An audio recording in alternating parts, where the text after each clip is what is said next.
right. Okay, so the transformations that we have listed from the notes, because the transformations were written, right? Okay, so we had reflect over x,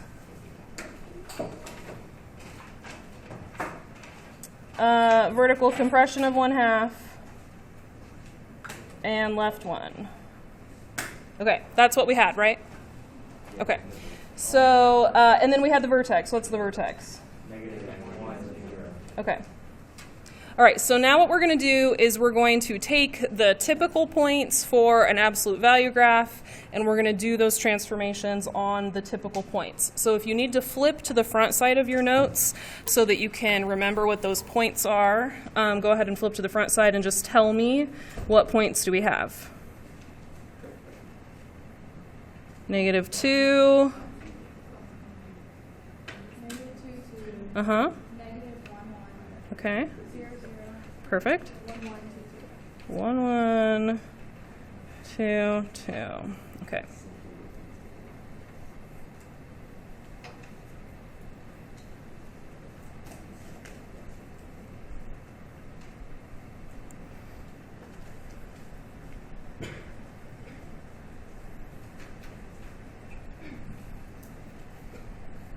Now, you might have noticed this in the video, you might not have, but anything in the front, any transformation in the front is a multiplying transformation. You multiply it by the number, and then any transformations that happen over here are adding or subtracting. So that's kind of helpful to know. And we always do, with order of operations, we always have to do multiplying and dividing first, adding and subtracting after that. And so we're always going to make sure we do these transformations to the points first. So if you're going to take something and reflect it over the x-axis, you're reflecting, you're doing up and down. So is that going to happen to the x-coordinate or the y-coordinate? It's going to happen to the y-coordinate. That makes sense, right? Okay, so we're going to take the y-coordinate, we're going to multiply it by a -1 because we want it to go from up to down. Okay, so if I take the y-coordinates, multiply by -1, I'm just going to change the signs for all of my y-coordinates.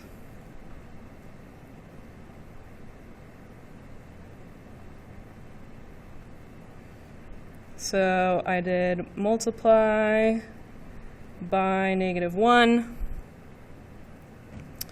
and this was my reflect over x. Some people call it rocks, reflect over x. I feel very hip when I say it that way. Do I look hip when I say it that way? Yes? Marvelous.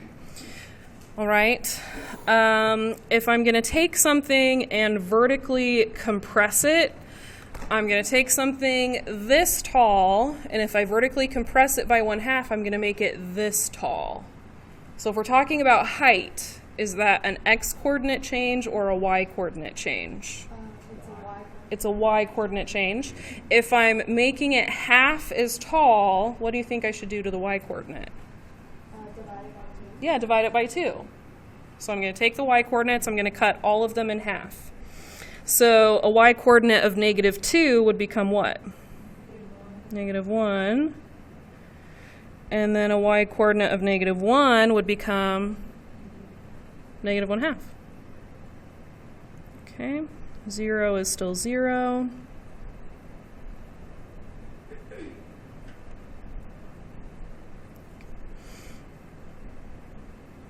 So over here, I'm going to say that I multiplied by 1/2 because multiplying by a number and dividing by the reciprocal of that number are the same thing. So dividing by 2, multiplying by 1/2, same thing. And then over here, I'm going to say what I did. I vertically compressed 1/2. Okay? Next, I have to take the entire graph and shift it to the left one. Is that an x change or a y change? It's an x change. So I'm going to take all my x coordinates, and what am I going to do with them?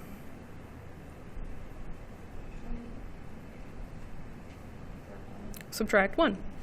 So negative 2 minus 1 is negative 3, minus 1 is negative 2, minus 1 is negative 1, 0, 1, and then I'm going to keep all the y coordinates the same.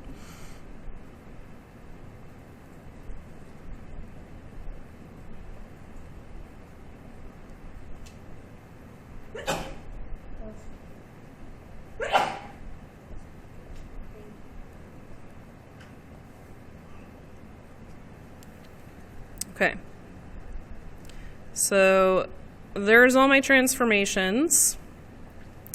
Now I can go ahead and graph all those points.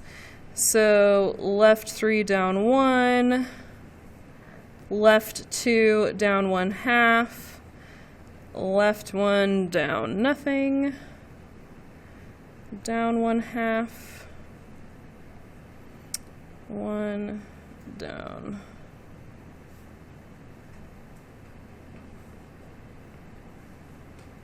Oh, I did not multiply that one by 1/2. Whew.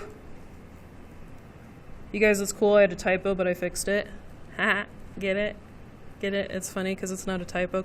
No, it's okay. It's not funny when you explain it. Okay. Whew. There's my graph. Should look like that. Does that graph look like it's been flipped upside down? Is it upside down? Yeah? Does it look like it's been squished so it's not as tall as normal? Does it look like it's been shifted to the left? Okay. That's good.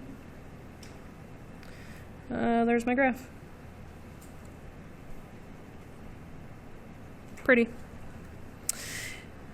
Okay. Furniture. You guys, the next one's an inequality. How fun. Am I right? No? It's like you guys don't really like math. Nobody's getting excited over all these problems.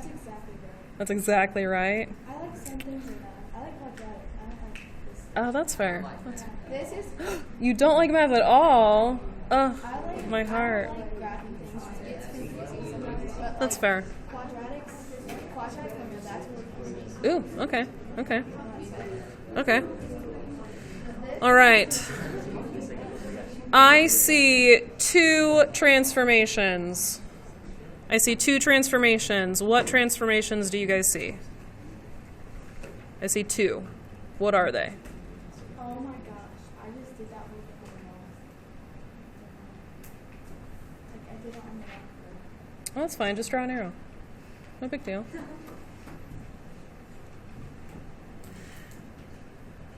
What transformations do you guys see?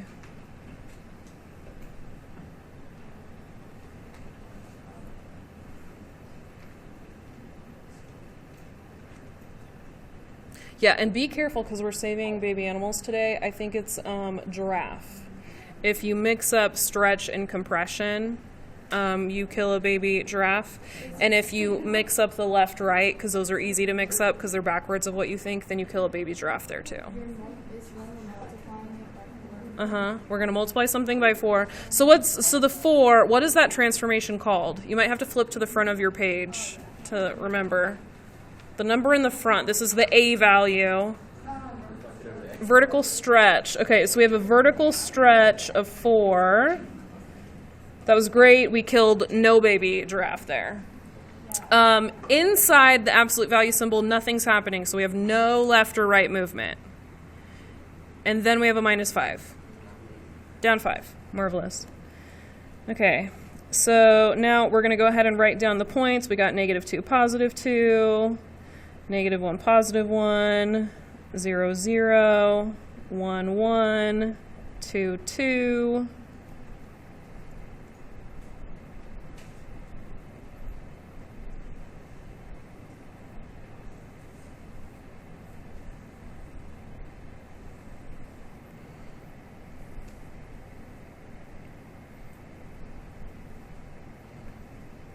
We remember this one in the front, this is multiplying. These ones over here are adding and subtracting. We can already say what the vertex is. Does anyone know?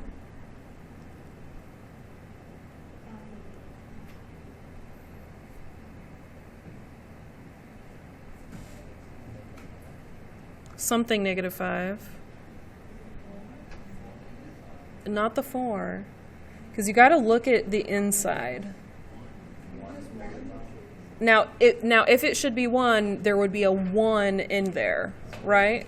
0, yeah. 0 is the only number that you would not have to write. So it's 0, -5. Okay, good. All right, so vertical stretch of 4. We're taking a graph that is this tall, and we're making it this tall. Do you add 4? Yeah, because what would adding 4 do? Would it make it 4 times as tall? No, it would take it and it would move it up 4 units. Does that make sense? So if we want to make it 4 times as tall, we have to stretch it by multiplying it by 4. Okay, so we're going to take it and we're going to do this to the y coordinate. We're going to multiply it by 4. We got 8 and 4 and 0 and 4 and 8. Oh, you guys, I gave you a graph that was too small, I think. Maybe? Oh, maybe not. And then, let's go ahead and write this transformation. We did vertical stretch of 4. We multiplied this by 8. Okay. And then we have to take the graph, we have to shift it, the whole graph, we have to shift it down 5. Is that an x coordinate change or a y coordinate change? It's a y coordinate change, okay. So I'm going to take all the y coordinates and what am I going to do to them? Subtract 5. Okay, so 8 minus 5 is 3, 4 minus 5 is -1, -5, -1, 3.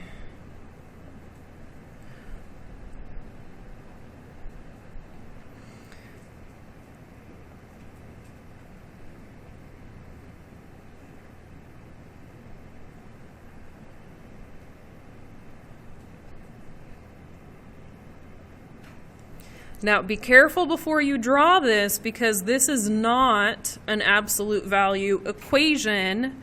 It's an absolute value inequality. So now we have to look at the symbol, and the symbol tells us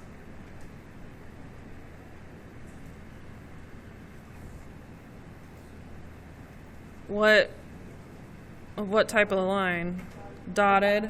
Okay, it tells us dotted line.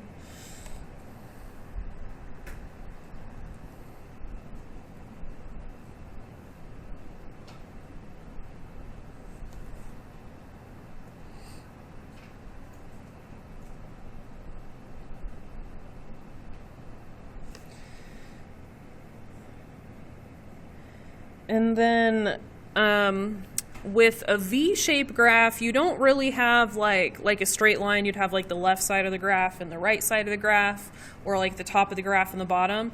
But with a V, you don't really have that. With a V, what do you have for shading? What like 2 sides do you have?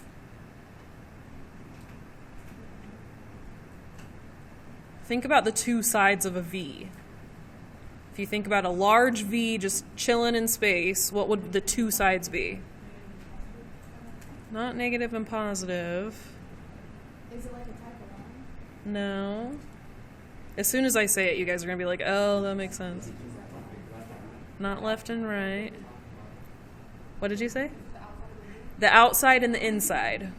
Does that make sense? 2 sides of the V. We got the inside of the V, we got the outside of the V. Does that make sense? So it's not left and right, because if you had left and right, then what about the middle, right? It's not top and bottom, because if you have the top and the bottom, then that's that's arbitrary based on the axes. The V could be completely above it, and then that would be kind of confusing. So when you think about a V-shaped graph, it's the inside of the V versus the outside of the V. Okay, so we're still going to shade the same way. We're still going to pick a point. We're going to figure out if it's on the inside of the V or if it's on the outside. We're still going to plug the point in. We're still going to have one side is true, one side is false. So other than that, it works the same. We just have to think of it as inside versus outside instead of left versus right. Okay, what point do you guys want to plug in? Any point? Any point. 1, 4. 1, 4. So over 1, up 4, we're going to plug in this point. So 1 for x, 4 for y. So we've got 4 for y is greater than 4 times the absolute value of 1 for x minus 5. Now, absolute value just means take the number, make it positive. It literally means what's the distance of that number to 0. That's what absolute value literally means, is how far away is that number from 0. So the distance from 1 to 0 is 1. Okay, so we have 4 is greater than 4 times 1 minus 5. So that was pretty easy. All right, 4 times 1 is 4. So 4 is greater than 4 minus 5. 4 is greater than -1. True or false? True. Okay. So the point is true. So the inside is true. The outside is false. So we are going to shade inside the V.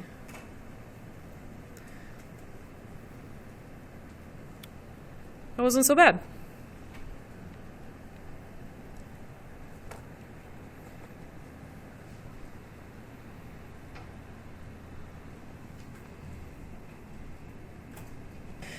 All right, so I wrote you guys a little cheat sheet on the board. I don't know if you can see it, but the A and the K value, those both have to do with Y. I wrote that part in orange, and you really can't see it because the light from the window is reflecting on the board. And then the H part, that has to do with just X. So the beginning and the end, anything that's outside the absolute value has to do with the Y coordinate. Anything that's inside the absolute value has to do with the X coordinate, okay?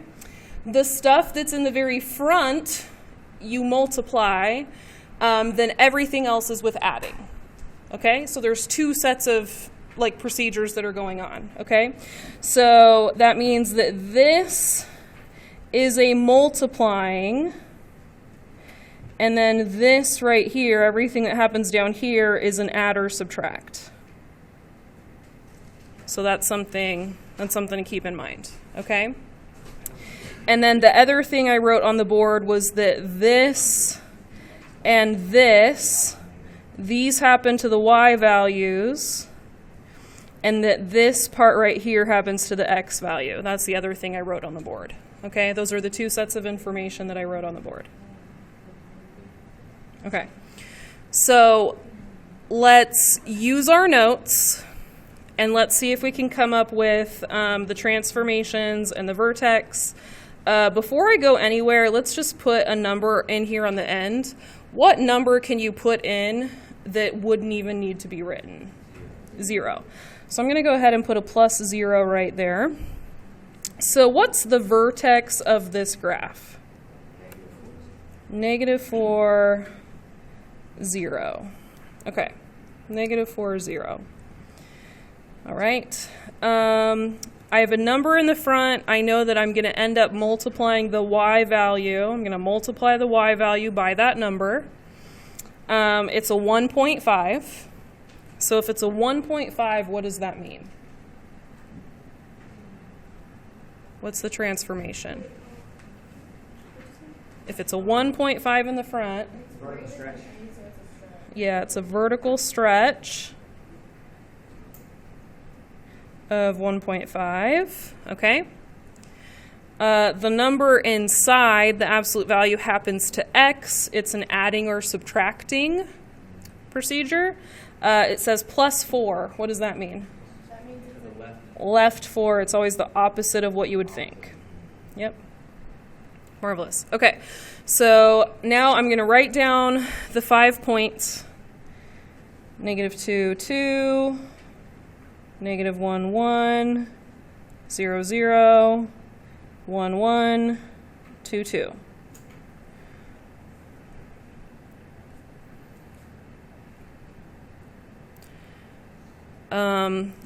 Just as long as you always do the transformations from left to right, you'll do it in the correct order. So just go from left to right and you'll be good. So the first thing we're going to do is we're going to multiply the y value by 1.5. So vertical stretch, that's a vertical thing, which means it has to happen to a y coordinate. So I'm going to take all the y coordinates, I'm going to multiply them by 1.5.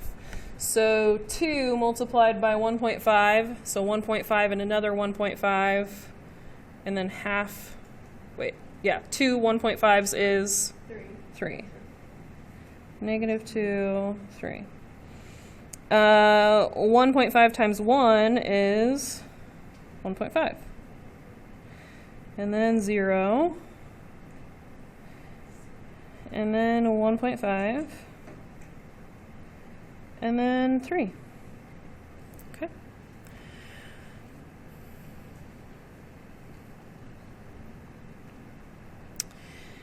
And then now we're on to the adding and subtracting. We're going to do this one to the 4. And we're doing left 4. So how do we shift left 4? Subtract, and we're subtracting from the x. Okay. So left 4, left 4, left 4, left 4, left 4. Wait, I thought those parentheses were ones. Oh, yeah.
Okay.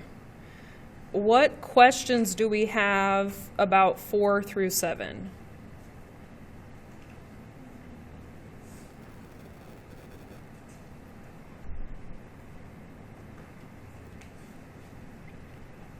The big question I've gotten on number 4 is what to do with the negative in the front. Do we all know what to do with the negative in the front now? Okay, that's the reflection over x. So we know that it's a multiplying. You're multiplying the y value. Do we all know what to do on number 5 with that x that's all alone in the absolute value sign? What number is in with the x? It's with a 0. So this is kind of like saying y is less than or equal to 2 times the absolute value of x plus 0 minus 1. Yeah, a 0 in there is the only number they could have that you don't technically have to write. And then for 5 and 7, we're going to make sure we do shading. Dotted line, solid lines, shading. Yes?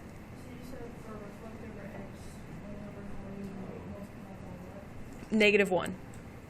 Reflect over x, you multiply by -1. Okay.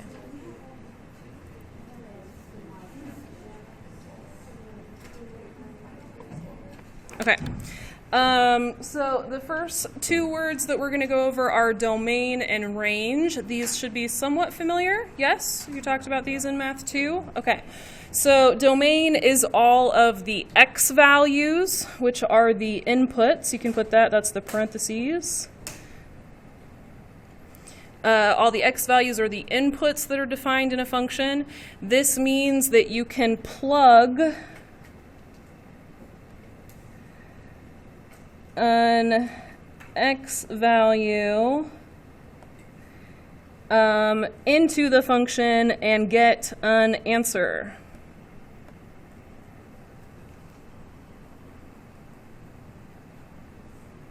So that's how you know that that x value is part of a domain, is if you can plug it into the function and it will spit something out and give you an answer. That's what it literally means. All right. A range, the range, is all of the y values or the outputs that are defined in a function. Basically, this is the answer that you get after you plug all the x values in.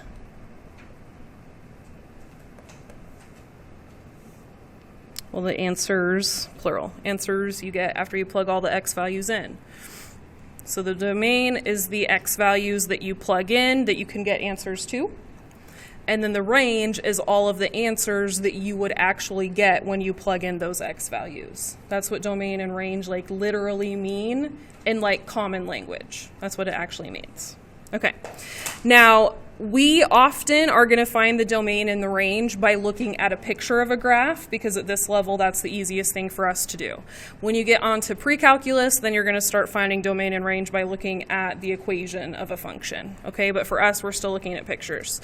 So for domain, I always think x and y, that this is like alphabetical, right? X is the domain, the x values, range, the y.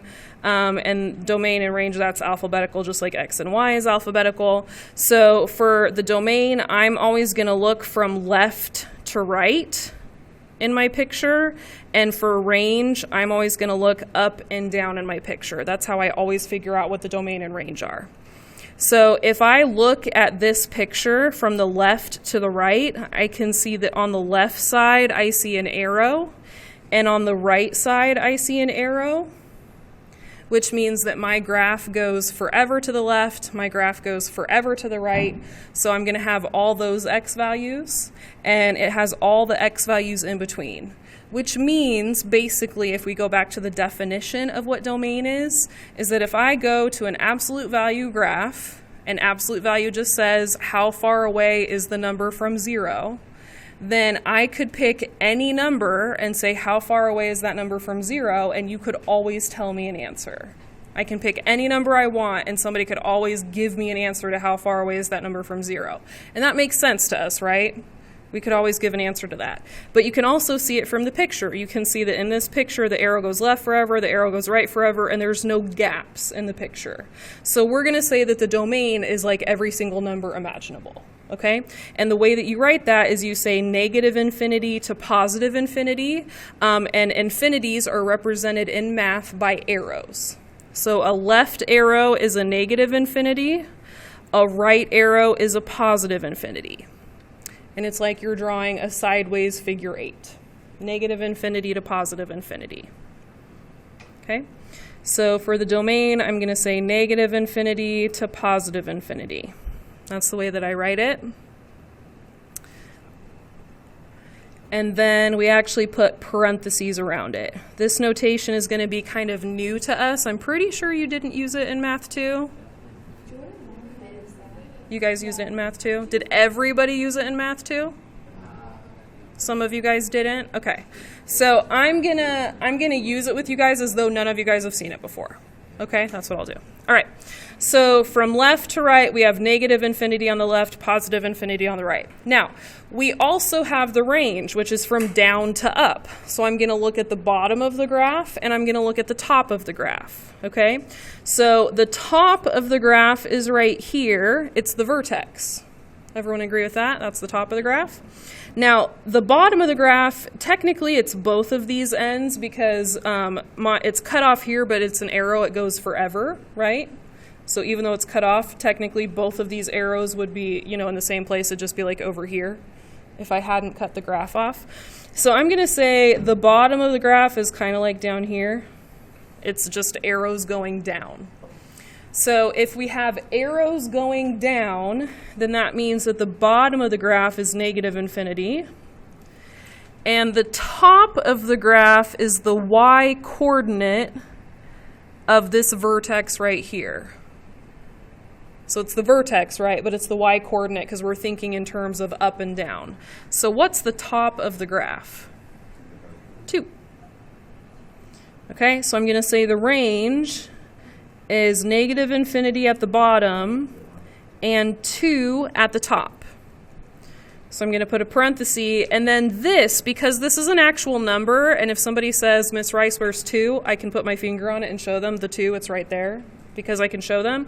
I put a parenthesis, or I put a bracket there. Anytime I have a number where I can actually show somebody that number, I always put a bracket. If it's an actual thing you can put your finger on, it gets a bracket. Okay, so we're going to try that again. Next one, domain. So we go from left to right. This is x's, we go left to right. So the left side of the graph, the right side of the graph, it doesn't skip anything in the middle. So the left side of the graph is a left arrow. What do we put for a left arrow? Negative infinity. What do we put for a right arrow? Positive infinity. So we're going to say that the domain is all the numbers. Any number you want to plug in is going to work. I can see that in the picture. If I think about what absolute value means, absolute value says that any x value that I want to plug in, I can always find how far that number is from 0. That's literally what it means. And that makes sense. If I want to ask somebody how far away a number is from 0, I can always ask that. So for the domain, I'm going to say negative infinity to positive infinity. I'm using parentheses because if they say, Miss Rice, put your finger on infinity, I can't. Right here, I'm putting my finger on negative 8. I put my finger on the arrow, but I technically put my finger on negative 8. That's not negative infinity. Does that make sense?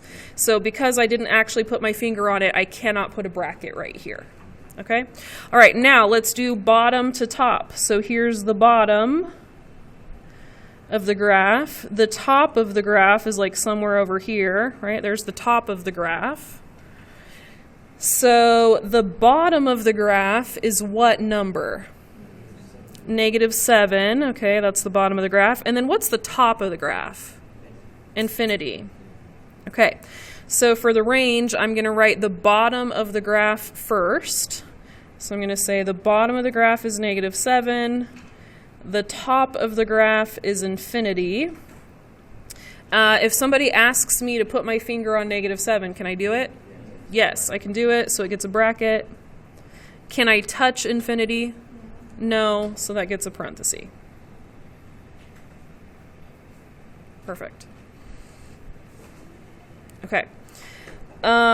Next, we already know what a vertex is. It's the point on the graph where the graph switches from increasing to decreasing or vice versa.